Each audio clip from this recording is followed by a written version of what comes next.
बिस्मिल्लाहिर्रहमानिर्रहीम। अस्सलातु वस्सलामु अला अशरफिल अंबिया वल मुरसलीन अबिल क़ासिम मुहम्मद। अम्मा बाद। अस्सलामु अलैकुम व रहमतुल्लाहि व बरकातुहू। सामीन मोहतरम, मैंने आपके सामने रोज़े के अहकामात को बयान किया था कि शराइते रोज़ा क्या है, मुब्तलाते रोज़ा क्या है और रोज़े का कफ़ारा कितना है। आज मैं मुद्दे ताआम के बारे में बयान करूँगी कि जो शख्स जिसके लिए रोज़ा रखना मुशक्क़त का बायस हो, वो बूढ़ा मर्द और बूढ़ी औरत जो रोज़ा ना रख सकते हों, तो उन पर रोज़े की मुद्द जो है वो वाजिब है। वो हामला औरत जिसके जनीन के लिए रोज़ा रखना ख़तरे का बायस हो, तो इस पर मुद्दे ताआम के साथ रोज़े की क़ज़ा वाजिब है। वो औरत जो अपने बच्चे को दूध पिलाती हो, तो इस दूध पिलाने की वजह से इसके बच्चे की ग़िज़ाई रोज़ा रखने की वजह से इसके बच्चे की ग़िज़ाइयत में कमी वाक़या होती हो, तो इस पर मुद्दे ताआम के साथ रोज़े की क़ज़ा वाजिब है। वो बीमार जिसकी बीमारी अगले साल रमज़ान तक ख़त्म ना हो, तो इस पर सिर्फ रोज़े की मुद्दे ताआम वाजिब है, क़ज़ा वाजिब नहीं है। अब मुद्दे ताआम क्या है?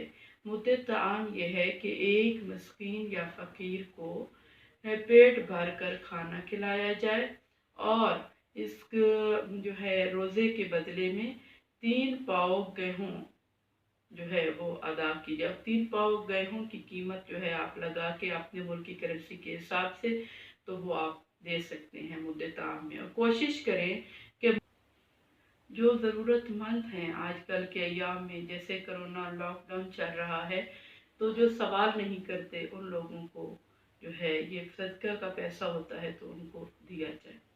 अब इसके बाद आ जाता है मुसाफिर के रोज़े का क्या हुक्म है।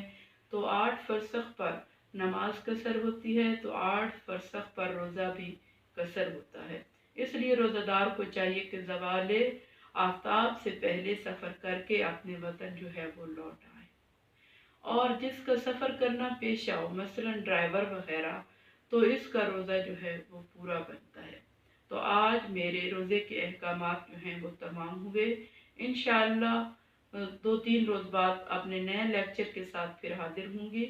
और इसके बाद मेरा वो जो अगला सेगमेंट जो अखलाकियात पे है, उसके लिए मैंने जिस टॉपिक का आज इंतखाब किया है वो है तकब्बुर।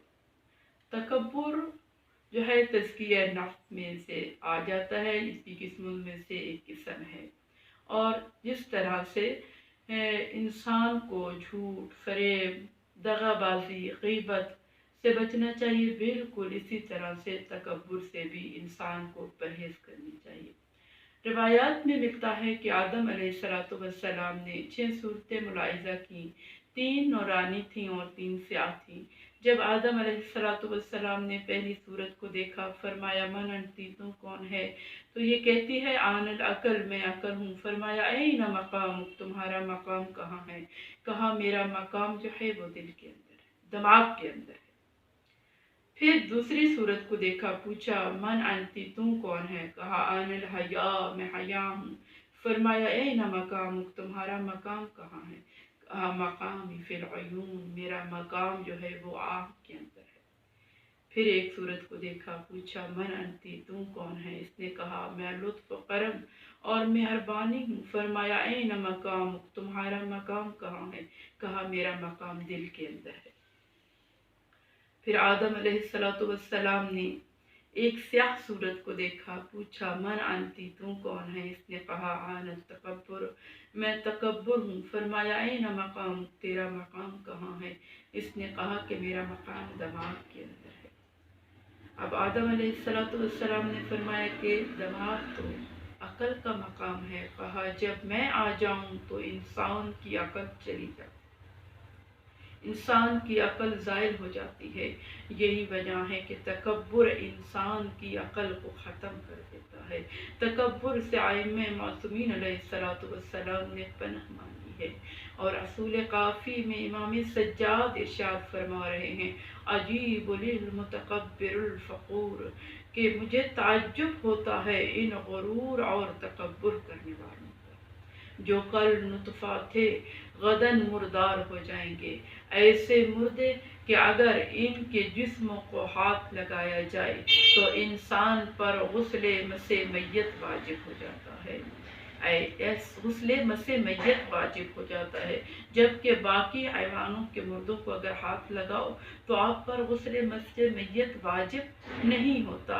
اے انسان، جب تو دنیا میں آیا تھا تو تب بھی نجس تھا، جب دنیا سے جا رہا ہے تو تب بھی نجس ہے، پھر یہ تیری اکڑ، تیرا یہ غرور، تیرا یہ تکبر کس بات کا؟ یہی وجہ ہے کہ جب خالق نے موسیٰ علیہ السلام کو مناجات کے لیے بلایا، فرمایا یا موسیٰ اذا جئت للمناجات، جب تم مناجات کے لیے آؤ تو اپنے ساتھ اس کو لانا جس سے تم اپنے آپ کو کمتر سمجھتے ہو۔ تو موسیٰ علیہ السلام انسانوں میں گئے، کسی انسان سے اپنے آپ کو اعلیٰ نہ سمجھا، پھر حیوانوں میں گئے، کسی حیوان سے اپنے آپ کو اعلیٰ نہ سمجھا، پھر آپ نے ایک کتے کو دیکھا، کتے کو تھوڑی دیر پکڑ کر چلے، راستے میں چھوڑ دیا، اکیلے مناجات پر پہنچ گئے، حکم خدا ہوا اے موسیٰ اگر آج تم اپنے ساتھ کسی کو لاتا تو میں خالق تجھے تیری پیغمبری سے خارج کر دیتا۔ وہ موسیٰ جو اللہ کا اولو العزم نبی ہے، اس کو خالق ارشاد فرما رہا ہے کہ تکبر تیرے لیے جائز نہیں ہے، اگر تو تکبر کرتا تو میں تجھے تیری پیغمبری سے خارج کر دیتا۔ یہی وجہ ہے کہ قرآن میں ارشاد ہو رہا ہے فلا بِئْسَ مَثْوًى لِلْمُتَكَبِّرِينَ، متکبرین کو بتا دو کہ ان کا ٹھکانہ جہنم ہے۔ اور نہج البلاغہ میں مولا متقیان ارشاد فرما رہے ہیں فَاعْتَبِرُوا بِمَا كَانَ فَعَلَ اللَّهُ بِإِبْلِيسَ فَقَدْ حَابَطَ حَمْلَهُ الطَّوِيلُ فَقَدْ جَاهَدَهُ الْجَاهِدُ أَمَّا السَّنَّ الدُّنْيَا وَالسَّنَّ الْآخِرَةِ، کہ عبرت حاصل کرو اس سے کہ اللہ نے شیطان کے ساتھ کیا اس کی ہزاروں سالوں کی عبادت کو ایک لمحہ تکبر کرنے کی وجہ سے ضائع کر دیا۔ اما سنت دنیا و سن الآخرہ، معلوم نہیں کہ یہ سال دنیا کے تھے یا آخرت کے تھے۔ تو سامعین محترم، ہمیں بھی کوشش کرنی چاہیے کہ ہم کبھی تکبر نہ کریں۔ آئیے آج کے اس لیکچر میں، آج کی اس جو ہے مبارک ساتھ میں یہ عہد کرتے ہیں کہ ہم کبھی تکبر نہیں کریں گے، کیونکہ تکبر انسان کو اوندا منہ زمین میں گرانے والا ہے، تکبر انسان کو نیچے لے جانے والا ہے۔ اگر آپ بلندی چاہتی ہیں، اگر آپ بزرگی چاہتی ہیں، اگر آپ بڑائی چاہتی ہیں تو پھر عاجزی کو اپنا لیجیے۔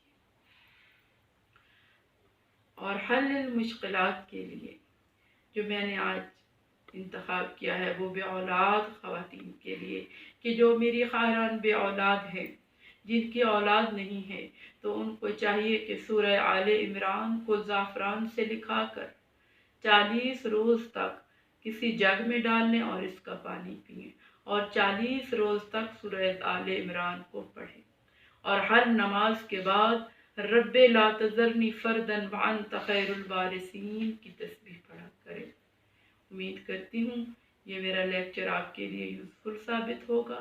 وآخر دعوانا ان الحمد للہ رب العالمین، والصلاة والسلام علی اشرف الانبیاء والمرسلین ابی القاسم محمد۔